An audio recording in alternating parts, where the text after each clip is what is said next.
আসসালামু আলাইকুম। ঝর্ণাস কুকিং হাউজের আজকের আয়োজনে বিফ দিয়ে দুটি ভিন্ন স্বাদের তেহারি তৈরি করে দেখাবো ঘরে থাকা সাধারণ কিছু মশলা দিয়ে। প্রথমে আমি আলু দিয়ে বিফ তেহারি তৈরি করে দেখাবো। তেহারি রান্না করার জন্য এখানে আমি 800 গ্রাম গরুর মাংস হাড় চর্বি সহ নিয়ে ছোট টুকরো করে কেটে নিয়েছি। আর তেহারির মাংসগুলো ছোট টুকরো করে কেটে নিতে হয় এবং চর্বির পরিমাণ বেশি হলে খেতে ভালো লাগে। আর এখানে আমি পোলার চাল নিয়েছি 3 কাপ, মানে যতটুকু চাল নেবেন তার ডবল মাংস নিতে হয়, কিন্তু আমি আজকে যতটুকু চাল নিয়েছি মাংস তার চেয়ে একটু বেশি নিয়েছি।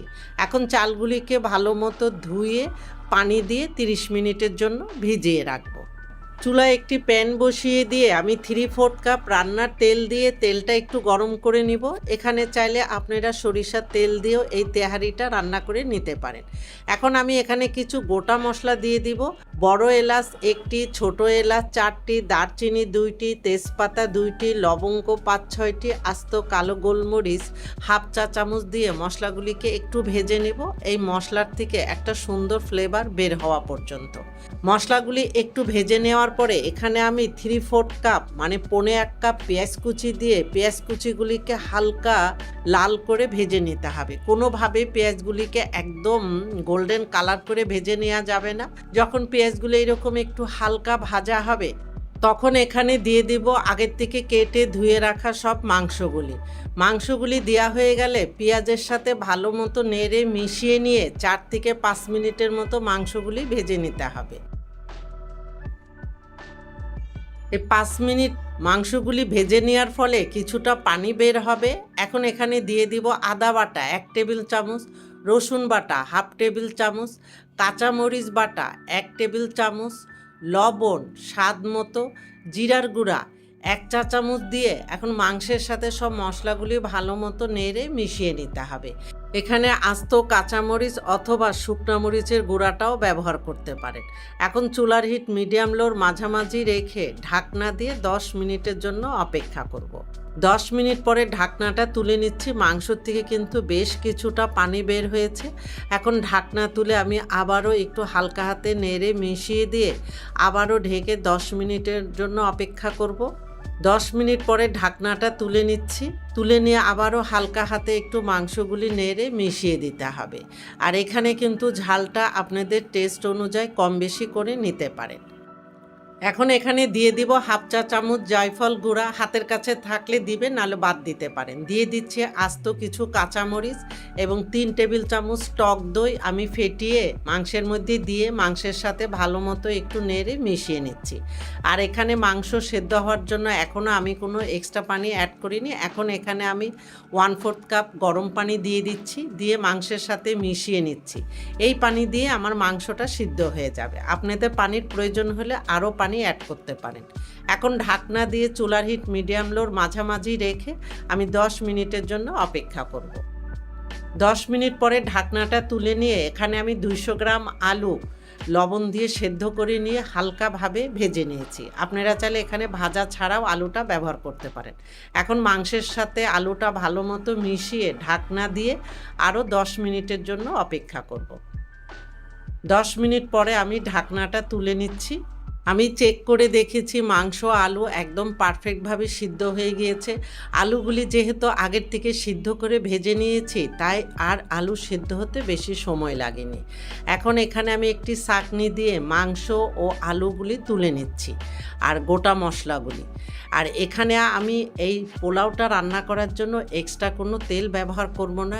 এই তেলটা ছেঁকে আমি আরেকটি পাত্রে নিয়ে এখন এখানে আগের থেকে ধুয়ে ঝরে রাখা চালগুলি দিয়ে দিচ্ছি। চালগুলি দিয়ে এখন কয়েক মিনিট চালগুলি তেলের মধ্যে ভেজে নেব।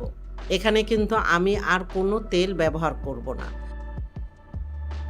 চাল কিছুক্ষণ ভেজে নেওয়ার পরে এখানে শুধু চালের জন্য স্বাদ মতো লবণ দিয়ে লবণ চালের সাথে ভালো মতো মিশিয়ে এই 3 কাপ চালের জন্য আমি 6 কাপ গরম পানি দিয়ে দিচ্ছি। এখানে চাইলে আপনারা 5 কাপ পানি এবং 1 কাপ লিকুইড দুধও ব্যবহার করতে পারেন।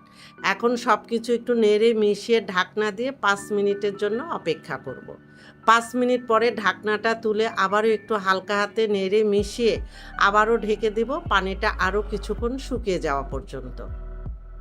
এখন ঢাকনাটা তুলে নিচ্ছি, তুলে আবারও হালকা হাতে একটু নেড়ে মিশিয়ে যখন এরকম হালকা পানি থাকবে তখন আগের থেকে রান্না করে রাখা মাংস আলু দিয়ে রাইসের সাথে খুব ভালো মতো নেড়ে মিশিয়ে দিতে হবে।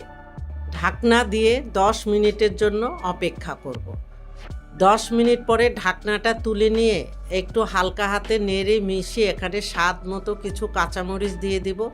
আর এই তেহারিতে একটু কাঁচামরিচ বেশি দিলে খেতে অনেক ভালো লাগে। কাঁচামরিচ দিয়ে উপরের রাইস নিচে, নিচের রাইস উপরে করে দিয়ে এখন ঢাকনা দিয়ে চুলার হিট একদম লোতে রেখে 10 থেকে 15 মিনিটের জন্য দমে রেখে দেব।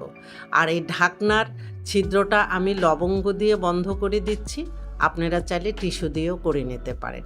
আর চুলায় যদি দমে বসান সেক্ষেত্রে তাওয়া দিয়ে দমে বসিয়ে দিতে পারেন। 15 মিনিট পরে ঢাকনাটা তুলে নিয়ে এখানে 2 টেবিল চামচ ঘি দিয়ে দিচ্ছি। হাতের কাছে থাকলে দিবেন, না হলে বাদ দিয়ে দিতে পারেন। এখন চুলার হিট লোতে রেখে 3 মিনিটের মতো অপেক্ষা করে আমি গরম গরম তেহারি পরিবেশনে চলে যাব। দেখলেন তো, নামি দামি কোনো ধরনের মশলা ছাড়া এবং ঝামেলা ছাড়াই দারুণ স্বাদে আলু দিয়ে বিফ তেহারি তৈরি হয়ে গেল। এবার আলু ছাড়া আরেকটি মজার বিফ তেহারি তৈরি করে দেখাচ্ছি। বিফ তেহারি তৈরি করার জন্য প্রথমে এখানে আমি হাড় চর্বি সহ 500 গ্রাম গরুর মাংস নিয়ে এইরকম একটু ছোট ছোট টুকরো করে কেটে নিয়েছি।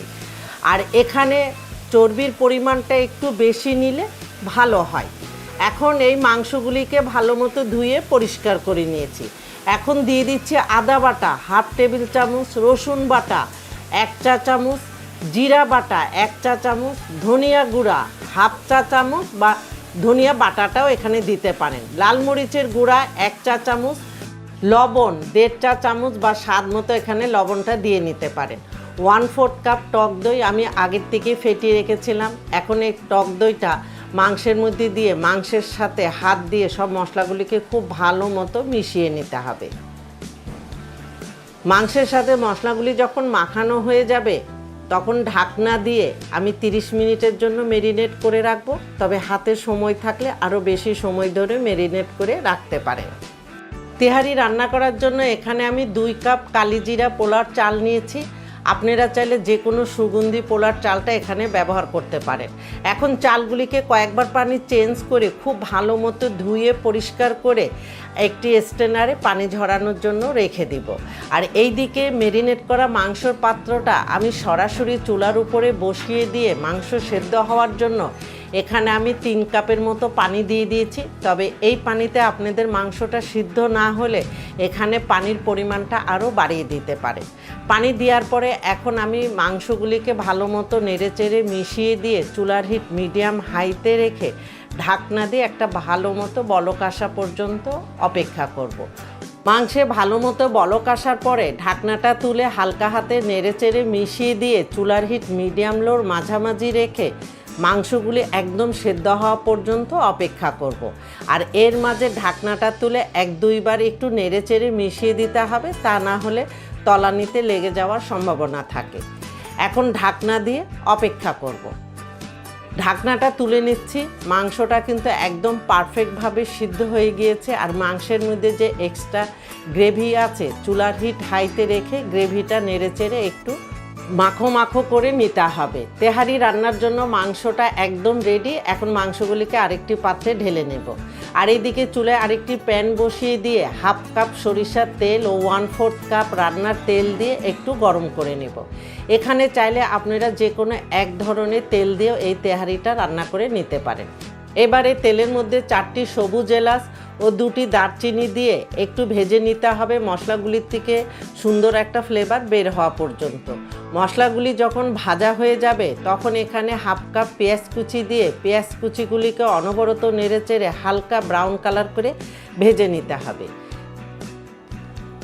পেঁয়াজগুলি যখন এইরকম হালকা ভাজা হয়ে যাবে তখন এর মধ্যে আগের থেকে রান্না করে রাখা সব মাংসগুলি দিয়ে চুলার হিট হাইতে রেখে অনবরত নেড়েচেড়ে মাংসগুলিকে 1-2 মিনিট একটু ভেজে নিতে হবে। এতে হবে কি সরিষার তেলের ফ্লেভারটা মাংসের মধ্যে খুব ভালো মতো প্রবেশ করবে।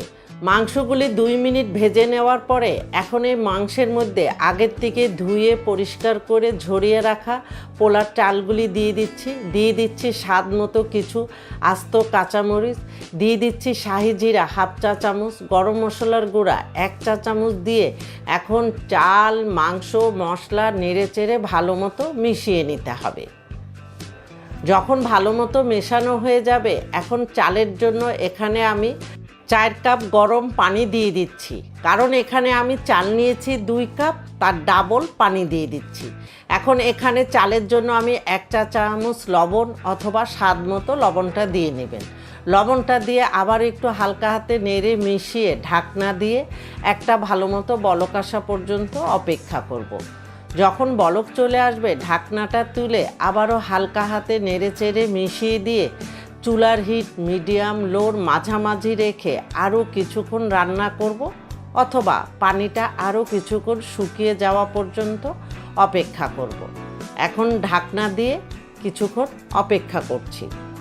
কিছুক্ষণ পরে ঢাকনাটা তুলে হালকা হাতে আবারও উপরের রাইস নিচে, নিচের রাইস উপরে করে দিয়ে চুলার হিট একদম লোতে রেখে আমি 15 থেকে 20 মিনিটের জন্য দমে রেখে দিব ঢাকনা দিয়ে।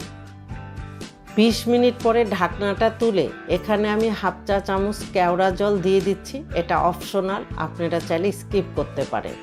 কেওড়া জলটা দিয়ে আবারও আমি খুব ভালো মতো নেড়ে চেড়ে মিশিয়ে দিচ্ছি, যেন কেওড়া জলের ফ্লেভারটা সব তেহারির ভিতরে খুব ভালো মতো প্রবেশ করে। এখন ঢাকনা দিয়ে আমি দমে রেখে দিব 10 মিনিটের জন্য। 10 মিনিট পরে ঢাকনাটা তুলে নিচ্ছি। এখন আমি আবারও উপরের রাইস নিচে, নিচের রাইস উপরে করে দিচ্ছি। আর আমার তেহারি রান্নাটা কিন্তু ডান। এখন আমি পরিবেশনে চলে যাব। শেষের এই 10 মিনিটে রাইসটা পারফেক্টভাবে সিদ্ধ না হলে সেই ক্ষেত্রে আরও 5 থেকে 7 মিনিটের জন্য দমে রেখে দিতে পারেন। এখন আমি গরম গরম পরিবেশন করব। আসলে তেহারি পরিবেশনের জন্য বিশেষ কোনো কিছুর প্রয়োজন হয় না। এর সাথে শসা, লেবু, কাঁচামরিচ, কাঁচা পেঁয়াজ হলেও এনাফ। আর আমি আপনাদেরকে দেখিয়ে দিচ্ছি মাংসগুলি কত পারফেক্টভাবে সিদ্ধ হয়েছে। মাংসগুলি খুব পারফেক্টভাবে সিদ্ধ হয়েছে, কিন্তু একদম গলে যায়নি।